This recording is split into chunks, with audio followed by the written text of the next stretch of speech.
Inkosana ehlala phansi wabiyela manje sishaya isikhomposi. Obheka nje. Engisabikela nxa isikhathi bekela abashumela kuphela nabakhokheli. Nalonke lidashile nabasha.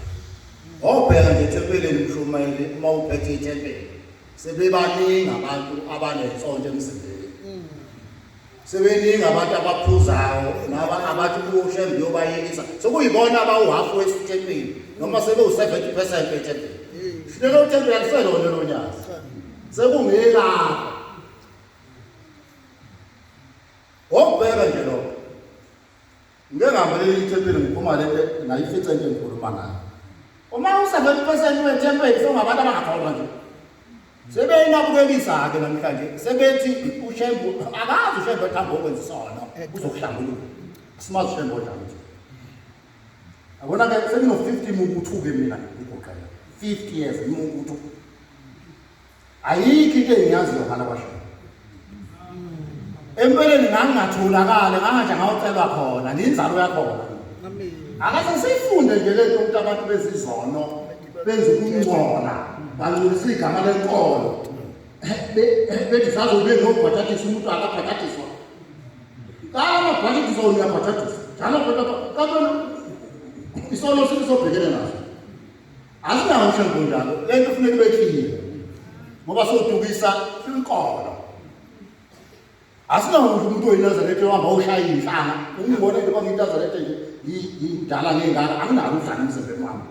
Akekho into nelungu lokufaka nje umhlanga. Ayikho futhi umuntu engawukhotha kuyena ngale kahle mina. Ngiyokhotha kuye ngithi unyazi lukhona ngiyokhotha komunye isalazi nyama komunye ubaba ngithi ngizohlola lokuthi yakho. Ngizobheka mina ngithatha induku mina usayibheka angithathi induku mina. Yikhoba la 100%. Anginayikhobela. Uma sokwandela amaNazaretha okhobela kuyonakala lenkolo ngoba siyazi lenkolo njalo. Umuntu uthi iNazaretha yamazi mayigobela ivela umvunguza wensonto la. Njoba thisho nje baba. Njoba ikhisho manzi nje ikhisho bala ngoba uShembu ngokuphelele akukho kuyo. Angiqale lapha ekutheni yokwengile kwitask nje encane. Uthi nabashi usa acronym.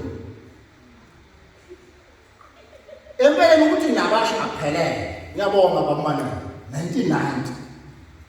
Ithele lapho kuqaqela kuyinyanga ezulu esavala ubuhleli sithi uShembu mayebonakala sefana naye. Usakhumbula? Kwakuduma yonke iparadise uShembu mayebonakala sefana naye. Yithele sasilapho. Ngokuphelele kuthiwa inabashofosha. Nabashofosha. Nazareth Baptist Church Youth for Shembe. Yinka ebandla lamaNazaretha kaShembe. Bengikumsebenzi omncane nje ukuthi ngisukuma vele sengisifuthe ngiyaxolisa. Kodwa cishe ke ngoba nama-workshop nohamba nibe lokhu ni-workshop anyana nje yabo. Ngoba kuyihlazo ngisuke umkhuluma into engeyona yale nkolo. Ushumayela indoda ngathi ushumayela oqapakela. Uthi ama usukuma nje ushumayela into engeyona yenkolo uthini ethempelini lakho.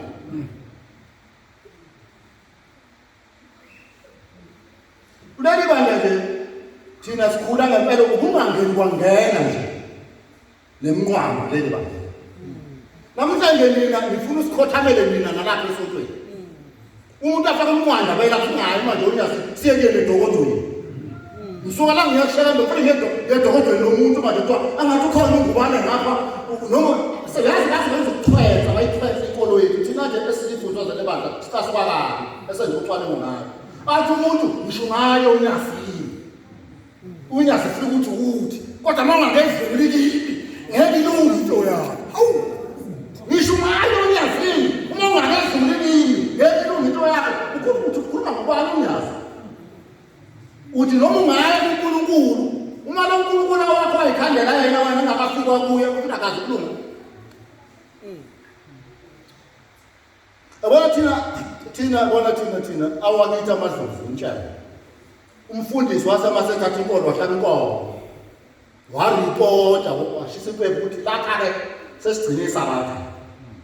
Asinayo umuntu ohamba lapha oyofika athi ukwenzela into ngesabatha. Samana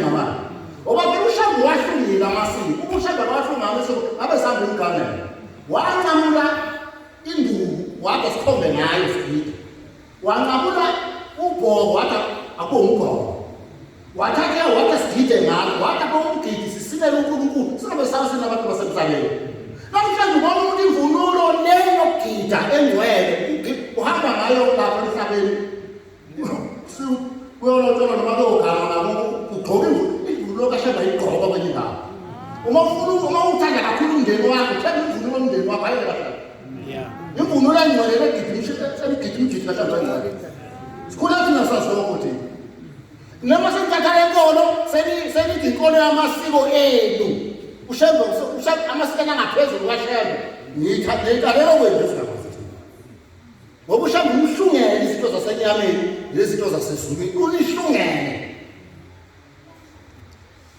ngibambe lapha Kuthiwa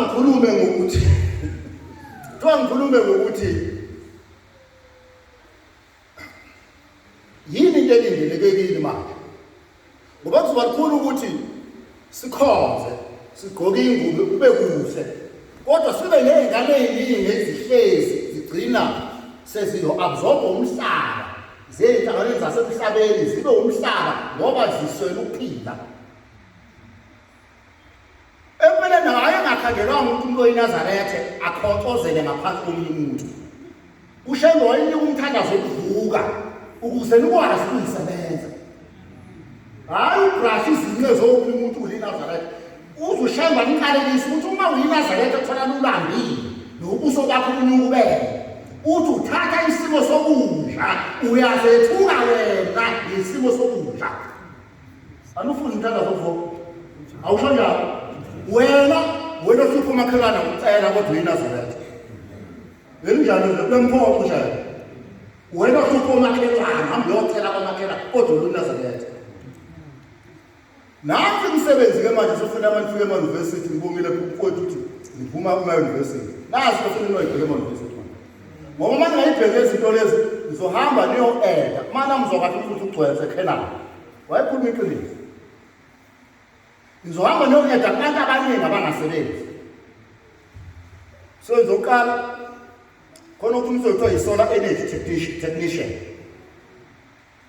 ngiyaxolisa ngashumeni nani bakhokheli kuzoba yibesingisi lokho wind energy technician software developer fiscal data analyst health services manager digital content specialist information systems analyst health services manager digital content mechanical engineering specialist electronic engineering specialist digital rehab counseling digital rehab counseling